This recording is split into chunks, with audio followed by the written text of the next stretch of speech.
ডিম উৎপাদনে উত্তর পূর্বাঞ্চলে প্রথম স্থানে ত্রিপুরা এবং দুধ উৎপাদনে দ্বিতীয়। মাংস উৎপাদনে স্বয়ংসম্পূর্ণতার কথা জানিয়ে দুগ্ধ উৎপাদনে রাজ্যের শ্রেষ্ঠত্ব অর্জনের ব্যাপারে সংশ্লিষ্ট সবার যোগদানের আহ্বান জানালেন মুখ্যমন্ত্রী মানিক সাহা। আরও একটি বছর অতিক্রান্ত। আরকে নগরস্থিত veterinary science and animal husbandry college রাজ্যের গর্ব। বৃহস্পতিবার এক বর্ণাঢ্য অনুষ্ঠানের মাধ্যমে veterinary science and animal husbandry কলেজের 17তম প্রতিষ্ঠা দিবস উদযাপিত। অনুষ্ঠানে প্রধান অতিথি হিসেবে উপস্থিত ছিলেন মুখ্যমন্ত্রী মানিক সাহা। এছাড়া উপস্থিত ছিলেন প্রাণী সম্পদ কল্যাণ দপ্তরের মন্ত্রী সুধাংশু দাস, স্থানীয় বিধায়ক রতন চক্রবর্তী সহ অন্যান্য জনপ্রতিনিধিগণ এবং সংশ্লিষ্ট দপ্তরের উচ্চপদস্থ আধিকারিক এবং বিশিষ্ট ব্যক্তিবর্গ। অন্যান্য অতিথিদের সঙ্গে নিয়ে শুরুতে প্রদীপ জ্বালিয়ে অনুষ্ঠানের উদ্বোধন করেন মুখ্যমন্ত্রী মানিক সাহা। একই সাথে তিনি ফলক উন্মোচন করে কলেজে উলম্ব সম্প্রসারণের উদ্বোধন করেন। এর মধ্যে এই অনুষ্ঠানে নিজ ভাষণে গর্বের কথা শোনালেন মুখ্যমন্ত্রী। ডিম উৎপাদনের ক্ষেত্রে ত্রিপুরা উত্তর পূর্বাঞ্চলের মধ্যে প্রথম স্থান ধরে রেখেছে এবং দুগ্ধ উৎপাদনের ক্ষেত্রে রাজ্য দ্বিতীয় বলে তিনি জানিয়েছেন। আমাদের যেমন এখানে ত্রিপুরাতে ডিমের মাথাপিছু প্রাপ্যতার পার ক্যাপিটা যে অ্যাভেলেবিলিটির দিক দিয়ে নর্থ ইস্টার্ন জোনের মধ্যে কিন্তু আমরা সর্বপ্রথম এখন। এটা আমাদের জন্য একটা গৌরবের বিষয়, কিন্তু বসে থাকলে হবে না।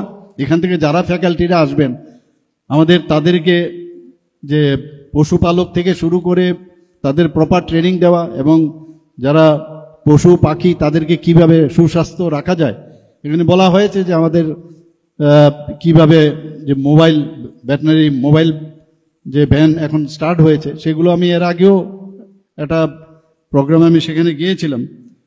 এখানে দুধের বিষয়ে যদি আজকে বলুন, আজকে আমরা যদি গুজরাটের কথা বলি, সেখানে এক দুধের যদি আমরা চিন্তা করি সেখানে কোন জায়গায় চলে গেছে। তো আমুল, আপনারা সবাই জানেন আমুল মিল্ক সম্পর্কে। তো আমাদের ত্রিপুরাতেও আমরা চেষ্টা করছি এখানে। তো দুধের দিক দিয়েও নর্থ ইস্টার্ন জোনের মধ্যে আমরা যে প্রোডাকশন, সেই প্রোডাকশন প্রায় দ্বিতীয় স্থানে আমরা নর্থ ইস্টার্ন জোনের মধ্যে রয়েছে। মাংস উৎপাদনে ত্রিপুরা স্বয়ং সম্পূর্ণ সে কথা জানিয়ে দুগ্ধ উৎপাদনে যে ত্রিপুরা শ্রেষ্ঠত্বের আসন দখল করতে পারে সে ব্যাপারে সংশ্লিষ্ট সকলের ঐক্যবদ্ধ বিজ্ঞান ভিত্তিক প্রয়াস গ্রহণের আহ্বান জানিয়েছেন মুখ্যমন্ত্রী। একই সাথে রাজ্যের মুখ্যমন্ত্রী উন্নত গোধন প্রকল্প চালু রয়েছে। এছাড়া রাজ্যে চালু রয়েছে মুখ্যমন্ত্রী প্রাণী পালক সম্মান নিধি। প্রাণী পালক সম্মান নিধির মাধ্যমে রাজ্যে 8,000 সুবিধাভোগী 6,000 টাকা করে আর্থিক সহায়তা পাচ্ছেন বলেও মুখ্যমন্ত্রী তথ্য দিলেন। পশু খাদ্য উৎপাদনে সবুজ প্রাণী খাদ্য উন্নয়ন প্রকল্প চালু রয়েছে রাজ্যে সে কথা জানিয়ে রাজ্য সরকার প্রাণী সম্পদ বিকাশের লক্ষ্যে অগ্রাধিকারের ভিত্তিতে কাজ করছে বলেও মুখ্যমন্ত্রী এদিন নিজ ভাষণে জানিয়েছেন। Veterinary science and animal husbandry কলেজের 17তম প্রতিষ্ঠা দিবস পালন উপলক্ষে এদিন রক্তদান শিবিরের আয়োজন করা হয়।